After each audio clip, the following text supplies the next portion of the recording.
गोरगरिबांना जो न्याय मिळतोय, तुम्हाला हे मुद्दा माहितीसाठी सांगितलं पाहिजे तरुण मुलांना, शिकणाऱ्या मुलांना, की संविधान निर्माण केलं त्याला दिशा डॉक्टर बाबासाहेब आंबेडकरांनी दिलीच, त्यासाठी अहोरात्र श्रम घेतले, कष्ट केले.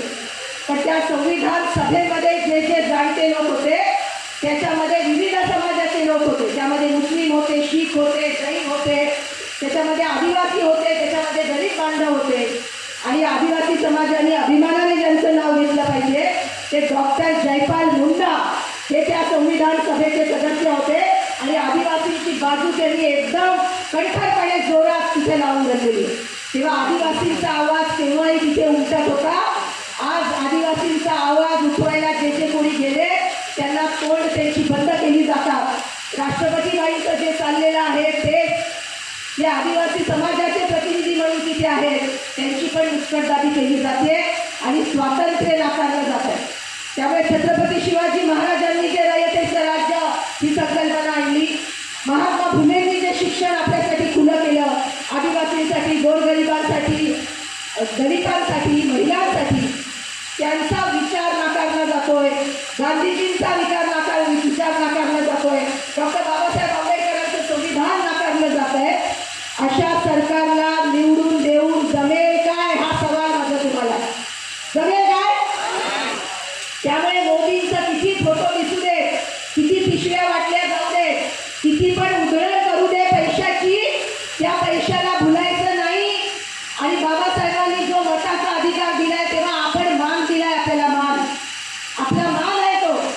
जशी पोटातली भूक मिटायला आपण काबाड कष्ट करतो, घाम गाळतो, रक्त आटवतो, पोट भरायला आपण जे करतो त्याच्यापेक्षा जास्त करायला पाहिजे आपले डोकं भरायला. कारण पोटासाठी पोट भरलं तर आपण जिवंत राहतो, पण पोटात भाकरी गेली पाहिजे तसा डोक्यात पण विचार गेला पाहिजे. हा बाबासाहेबांनी दिलेला धडा आहे. आपल्या डोक्यात पण विचार असला पाहिजे. विचार नसेल तर आपण जनावरांच्याच बरोबरीचे नुसतं खायचं.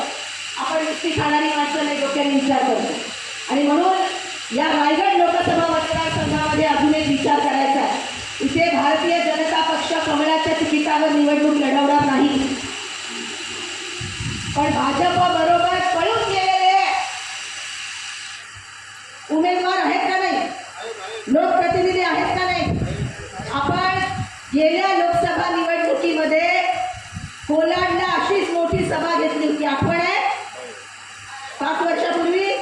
आणि कोणाला बोलावलं होतं? कोणाला? देवकाताई तटकरे साहेबांना तिथे बोलावलं होतं. आणि असंच आपण त्यांना सगळं ऐकवलं आणि त्यांना असं विचारलं तेव्हा की तुम्ही भारतीय जनता पक्षाची साथ देणार का.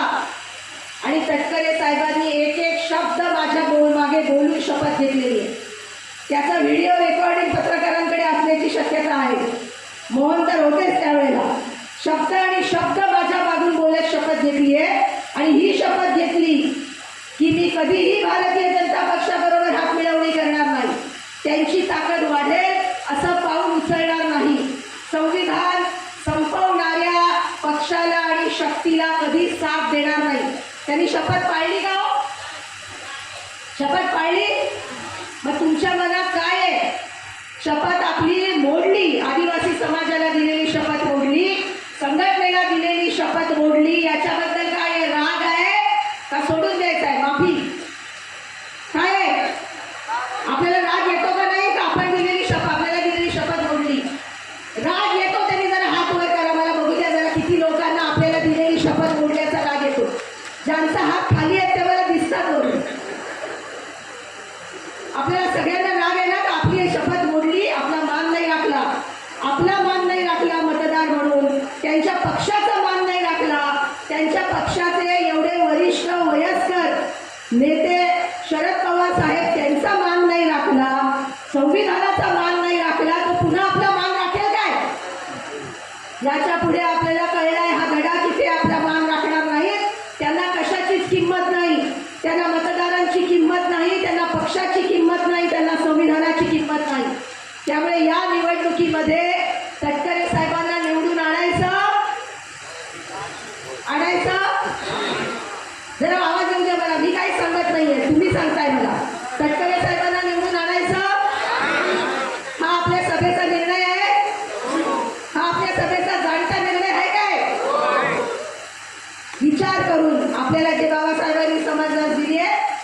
करून मार्ग घ्या, विचार करून वाटेवर चाला. तो विचार करून आपण पुढे निघणार आहोत आणि म्हणून आपली शपथ त्याचा मान न राखणाऱ्या उमेदवाराला या निवडणुकीमध्ये लांब ठेवायचं असा आपला निर्णय आहे. असा आपला निर्णय आहे काय? पण लक्षात घ्या, त्यांचं चिन्ह, तटकरे साहेबांचं चिन्ह काय आहे? घड्याळ. पण त्या घड्याळावर पाचन मारून ठेवलेली आहे कोर्टाने. कोर्टाने सांगितलंय की घड्याळ नुसतं वापरायचं नाही, त्याच्या खाली एक ओळ यायची की जोपर्यंत कोर्टाचा निर्णय येत नाही तोपर्यंत हे कोर्टाच्या कक्षेत आहे. हा इशारा कोर्टाने त्यांना देऊन ठेवलेला आहे. पण आपल्याला भाजपचं कमळ इकडे उभं राहणार नाही, त्यामुळे कमळाचा नाही, पण घड्याळ हे चिन्ह वापरून आपल्याशी फसवेगिरी करणाऱ्या उमेदवारांना आपण साथ देणार नाही. हा आजच्या मेळाव्याचा निर्धार आहे काय? तर हात वर करा. आणि आता मग निवडून कोणाला द्यायचं? निवडून द्यायचं कोणाला आहे? जर आवाज येऊ द्या, मला एका तरी ताईचा आवाज ऐकायचा आहे. कोणाला? जर आवाज येऊ द्या, कोणाला निवडून द्यायचा आहे? निशाणी काय आहे गीते साहेबांची?